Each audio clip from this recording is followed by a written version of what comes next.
Hello everyone, and welcome back to the channel. Today, we're rediving into a topic that has unfortunately become a growing concern for many residents of Montreal: the issue of gun violence. While Montreal has long been celebrated for its safety and vibrant culture, recent years have seen a troubling rise in incidents involving firearms. We'll explore the current situation, look at the contributing factors, and discuss the efforts being made by the community and authorities to address this challenge. It's a complex issue, and our goal today is to provide a clear, factual overview to help everyone understand what's happening in our city. So, what does the landscape of gun violence in Montreal look like as we move through 2025? Official reports and media coverage have highlighted a noticeable increase in shootings, particularly in certain boroughs. This isn't just a perception. Police data has confirmed the trend. These incidents range from targeted attacks linked to organized crime and turf wars over drug trafficking routes, to more random acts that have tragically caught innocent bystanders in the crossfire. Neighborhoods that were once considered immune to such problems are now experiencing the shock and fear that comes with gunfire. The sound of sirens has become more frequent in some areas, leaving residents feeling anxious and questioning the safety of their own streets. This shift has prompted a citywide conversation about what needs to be done to reclaim the peace. To understand why this is happening, we need to look at the root causes. Experts point to a combination of factors. A primary driver is the proliferation of illegal firearms. Many of these weapons are smuggled across the border, making their way into the hands of criminal networks. The ease of access to these illegal guns has emboldened groups involved in illicit activities. Another significant factor is the changing dynamics of organized crime. New, younger, and often more reckless groups are vying for control, leading to violent conflicts. They use social media to taunt rivals and flaunt weapons, which can quickly escalate online disputes into real-world violence. Beyond organized crime, we also have to consider socioeconomic factors. Issues like poverty, lack of opportunities, and social alienation can make young people more vulnerable to recruitment by criminal gangs. For some, the allure of quick money and a sense of belonging can be powerful, pulling them into a dangerous lifestyle from which it's difficult to escape. In response to this alarming trend, law enforcement agencies have significantly stepped up their efforts. The Service de Police de la Ville de Montreal, or SPVM, has implemented several targeted strategies. One of the most prominent is the creation of specialized squads focused on gun trafficking and gang activity. These teams work to disrupt the supply chain of illegal weapons and dismantle the criminal networks that use them. We're seeing more coordinated police operations, often in partnership with provincial and federal agencies like the Scrit du Québec and the Royal Canadian Mounted Police. These collaborations are crucial for tackling cross-border smuggling and sharing intelligence on criminal groups.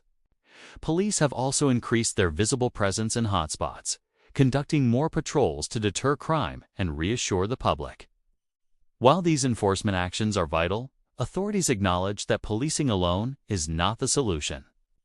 This brings us to the crucial role of community-led initiatives and prevention programs, recognizing that this is a social problem, not just a criminal one. Many grassroots organizations across Montreal are working on the front lines. These groups operate in affected neighborhoods, offering mentorship, after-school programs, and job training to at-risk youth. Their goal is to provide positive alternatives and a support system that can steer young people away from the path of violence.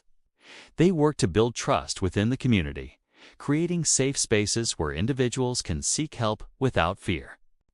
The city and provincial government have also started to invest more in these prevention programs, understanding that a long-term solution requires addressing the root causes.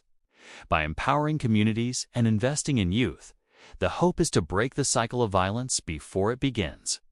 Public awareness and engagement are also key components of the overall strategy. The city has launched campaigns to educate the public about the dangers of gun violence and to encourage citizens to report illegal firearms anonymously. Programs like InfoCrime, Montreal play a vital role in this, allowing people to provide tips without revealing their identity. Community meetings are being held more frequently, creating a forum for residents to voice their concerns directly to police and local officials. This dialogue is essential for building trust and ensuring that police strategies are aligned with community needs. The media also plays a part by responsibly reporting on the issue, helping to inform the public without sensationalizing the violence or creating unnecessary panic. An informed and engaged public is one of the most powerful tools in making our cities safer. Looking ahead, the fight against gun violence in Montreal will require a sustained, multifaceted approach. It's a marathon, not a sprint. Its continued investment in both law enforcement and community prevention is essential. Authorities are exploring new technologies and strategies, like advanced data analytics to predict crime hotspots, but the human element remains the most important. Strengthening community police relations is paramount. When residents trust law enforcement and feel like they are partners in public safety, it creates a much more effective front against crime. Furthermore, addressing the broader socioeconomic issues that contribute to crime, such as housing, education, and employment, must be part of the long-term vision for a safer Montreal. It's about building a city where every young person sees a future for themselves that doesn't involve crime. The rise in gun violence is a serious challenge, but the response from Montrealers has shown the city's resilience. From dedicated police officers to passionate community workers and engaged citizens, people are coming together to find solutions. It's this collective effort that offers the greatest hope for turning the tide. This issue affects all of us, and it's by working together that we can ensure Montreal remains the safe, welcoming, and vibrant city we all know and love. We must continue to support the programs that work, demand action from our leaders, and look out for one another. If you or someone you know is struggling or feeling drawn into a dangerous lifestyle, please know that help is available. There are outreach workers and community centers that can provide support and guidance. For any immediate threats or emergencies, always contact 911. Thank you for watching and for taking the time to understand this important issue. What are your thoughts on the situation in Montreal? Share your perspectives respectfully in the comments below. Do you want to forget to like this video if you found it informative and subscribe to the channel for more deep dives into the topics that matter. Stay safe, and we'll see you in the next one.